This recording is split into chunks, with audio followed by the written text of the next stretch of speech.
Hello everyone, this is Frankie Dave back again on YouTube.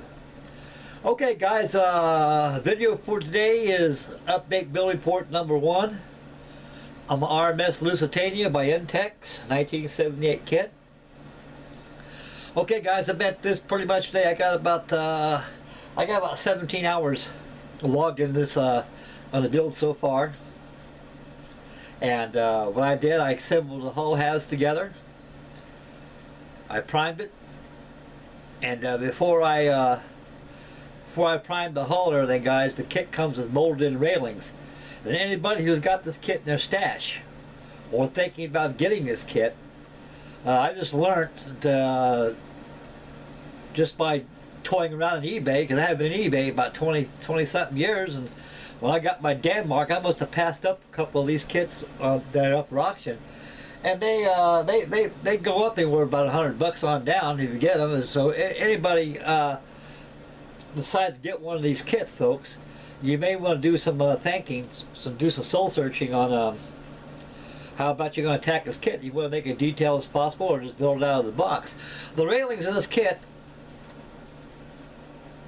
leave a lot to desire, because there's detail on the outside of the railings.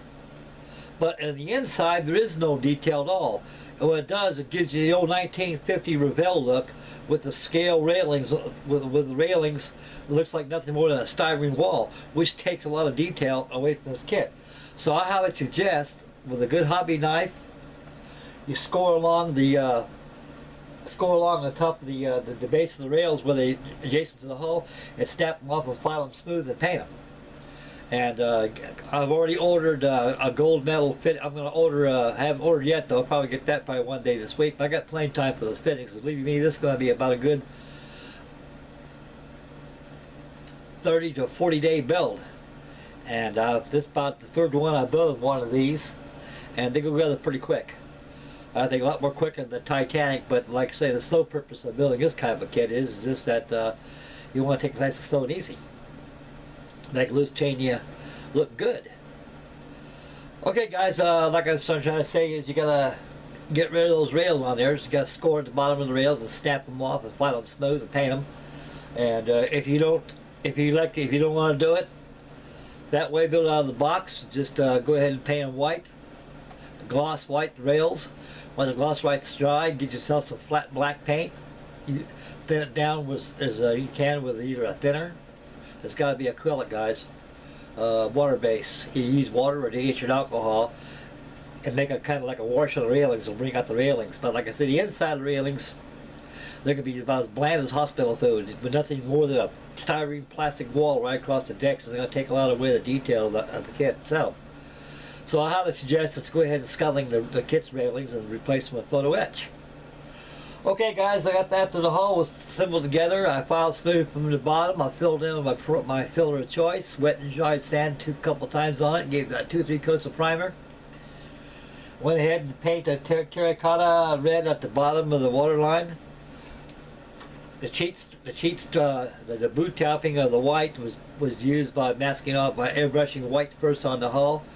And go ahead and use pinstripe tape and mask off the boot topping. Go ahead and finish up your red oxide terracotta paint, where you call it, and finish up with your black. And we'll zoom in a little bit with Lusitania, and we'll discuss how much I got done on it, folks.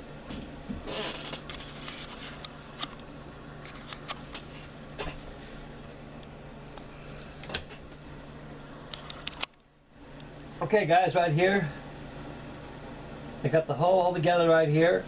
I got the white boot typing. This is all painted white across here by adding strip tape. You got to airbrush white first after you prime the hull. You got to airbrush your white on there and use your pinstripe tape and mask off your boot topping. Mask off above here. Airbrush your hull red. The top of here, mask off again, go ahead and make your black. And once you pull the tape off, you got a beautiful, nice, clean cheat line right there, which is called your boot topping. Now, the railings of this kit were up to here. I removed the rails from here, folks. Let me kind of zoom back a little bit so you can get a better. There you go. The rails have been removed. Like I say, the kit railings are they're just get rid of them, folks, because they really got. I mean, somehow the kit railings cannot be preserved too good on this kit. It's a lot more different than the Titanic by Entex or Minicraft, because at least Minicraft on the Titanic 1/350 scale Titanic gives you more than half a chance to make a quick decision, either by photo etch parts or go ahead and use the kit parts. Now the kit rails for the Titanic come in sprues. Now they look very decent. They got detail inside and outside, but they're a little on the thick side, so I highly recommend using the back side instead of the finish side. Use sandpaper and sand it down and get a lot of flash off there. Pretty soon the flashing in between the rails themselves will disappear. And you get yourself some nice looking railings right there. So at least you got more than half a chance with the Titanic kit, but because of Lusitania, somehow the rails in that kit, I don't know what you're thinking when they made this kit back in 1978. They should have did the same treatment like you did on the Titanic, give you a spruce full of railings. But anyways, there's no complaints, guys. This is about the only company in the world that makes this model. Is Entex. Now I found out that Lusitania makes it, which is now Mr. Hobby. And I got one of those in my stash, so I got two two Lusitanias. So the Lusitania one I have, which is Mr. Hobby, I'm gonna keep it on hold for a few years back down the line in case I decide to make a diorama of her sinking and all the people jumping off the ship and everything. That's gonna be a nice diorama to do. But anyway, guys, the kit they give you a nice decent stand. I like this stand. Now they give you the big black shiny ones. Don't look too good. I like this better. And it works pretty good. Lusitania's come along good. So next thing I gotta do, I'm gonna pick up them portholes. So what I'm gonna do, I'm gonna use white paint and fill each one of those portholes with white paint to give it an effect that lights are on. I wasn't gonna go ahead and drill out the portholes. I'll go ahead and put LEDs in there or vinyl optics, but that's down the line, guys. That's not for me yet. So I'm gonna more or less make a nice scale model out of this, best I can out of her. And that's one of a kind kit. I highly suggest anybody wants to get one of these kits, get them. They're very good kit, guys. And this ship has a lot of history to it. This is known as a ship that America has forgot. A lot of people today don't even know what the Lusitania is. The Titanic is pretty well publicized throughout the world. It's ever since the discovery back in 1985. It's skyrocketed to a mania. And the poor Lusitania, she as innocent ship as she wasn't as blendless as they thought she was. Carrying war contraband from the United States of America to Europe while they had their World War going on. And of course, a lot of the passengers on the ship were warned by the newspapers. They got from the German embassy saying, look, any travelers that are embarking from the United States of America to England or Europe are being warned that the war exists between Germany and England. These ships will be sunk if they come in contact with U-boat, because a lot of U-boat captains understood that these things were munitions of war. The Lusitania was designed as an armored cruiser, but they decided to go ahead and make a steamer out of her. And she was designed as an armored cruiser and also a passenger liner. And she had magazine forward holes, which over this area right here. Now when Walter Schweiger on U-boat 20 put a Mark III torpedo inside of a raft behind the bridge over this area, she stuck a boiler. And a lot of people, even today, I mean, Dr. Ballard did a survey on it during a documentary he did about 25 years ago. Him and Cyril Spur, which is a munitions expert, said it was coal dust explosion, which violated a boiler explosion. That was the second explosion it was. This coal dust is very, very combustible, guys. There's a lot of gases in coal dust. Once coal dust needs a source of ignition for it to explode. And you got to realize it takes 4.5 days going 28 knots on a steamer of the RMS Lusitania. Go across the pond, and pretty much all the coal is pretty much used up. There's nothing left but coal dust. And so I guess that was a lucky hit. You know, when Walter Schweiger hit that boiler right there, and hit the coal bulkers, and they were full of coal dust. When it did, it shook the dust.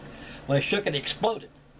And of cold water came in, hit the boilers, and then that's what did it. Blew a pretty good sized hole in there. She was designed to stay afloat with 2 bulkheads open. Any more than that, she would not stay afloat. And what helped her sinking a lot was open portholes, because Lusitania had a very, very piss poor ventilation system, because she sponsored the man cover type ventilation system, so they used the cow vents. And so the Mauritania learned the lessons from the Lusitania, so when they made the Mauritania, her identical sister, they incorporated the customary cow vents, and which gave accurate more ventilation than what they needed. Okay guys, getting back to this bad girl right here. So the next update will be on this will be the completion of the portholes. I'll have the decks primed and painted, and the build will start going on. And that'll be it. And by the time I get about mid-channel on her, I'll go ahead and order my fittings and my photo etch sets for her, and that'll be that. Okay guys, I have a video probably next week sometime on my Charles Morgan on the rat lines on. So she's still resting peacefully over there on her makeshift dust cover.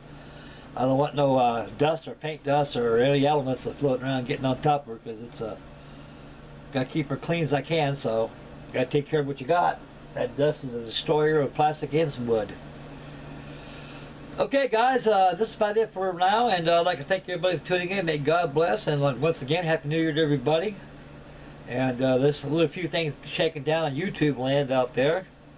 So the 1st of February, I'll be starting on my 1/24 scale Airfix Hawker Hurricane on Clint Med Modelers Go Big or Go Home build. And I don't think I'll put my favorite shirt on. Go Big or Go Home. That's the model where I work at, and that'll be that. So hey folks, I'd like to thank everybody for tuning in one more time again. May God bless, and happy modeling, and please subscribe.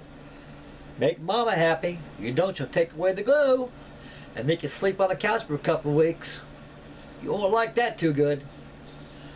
Okay guys, I'm out of here, and we'll catch you next video. Should have another video a couple more days on this, as be the portholes, the decks. So I'm working on that as I finish this video, and do a little bit knock off and kind of enjoy the Sunday day off I have, and see how you great fellows out there are shaking. So that'll be that. Okay boys, this is me getting out of here, and God love you guys, and thank you very much for your wonderful comments. And I'll be commenting on your builds. I'll be commenting on mine now. I realize I haven't been commenting them too much, but I'll make a comment practice, so I will. Okay guys, God bless you guys. We'll catch you guys on May Godspeed and God bless, and we'll catch you on the next video. Bye boys.